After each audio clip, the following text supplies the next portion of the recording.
Edi guys, ang tura san kinis kagabi kay wala na mo kakaya kaubos kay grabe sang katabaon. Ito ko ako sasaktan sin taron gigisahon ko kay bisan lan siton sabaw ang lasa, di ba? So yan ang ulam namin today. Good morning. Ito na guys, niluto ko na yung alimango. Yung kalahati kasi yung kahapon hindi namin naubos kaya ang taba.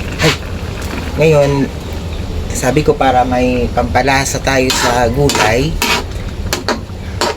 sabi ko lutuin natin sakutan nato sin taron.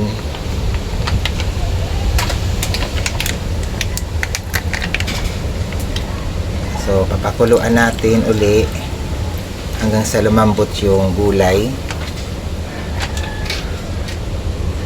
Tapos lagyan na lang natin ng magic sarap.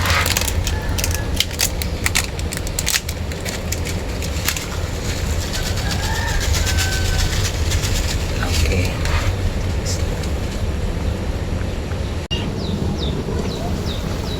Ayan, nakulog para halo-haloon. Ang habol ko sindidian, lasa ng taba, pampalasa sa taron. Kita nyo naman yung taba, grabe, di babagahi. Alam, kahapon tulo kami, malito. Feeling ko mga hubog kami. Kaumang pagkaon. Wala feeling kay hubog. Lagyan natin ng magic, amintang powder to taste para wala tayo kasing sili pati siling verde. Ang mamahal ng ngayon, panakot. So yun, haluin ulit. Maya luto na to.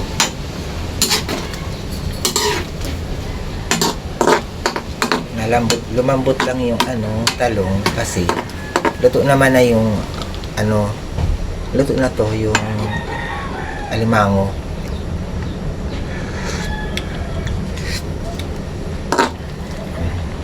Lagyan pa natin ng konting toyo.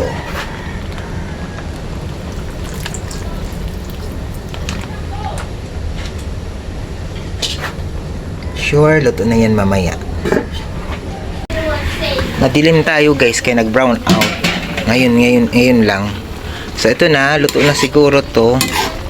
Ito na yung alimango kagabi na sobra sa sobrang taba. Ayan, tingnan nyo. Yung mga pula na yan is taba yan. Yung kagabi ang pinapak namin, tapos yung likod. Ayun, luto na guys. Kainan na tayo.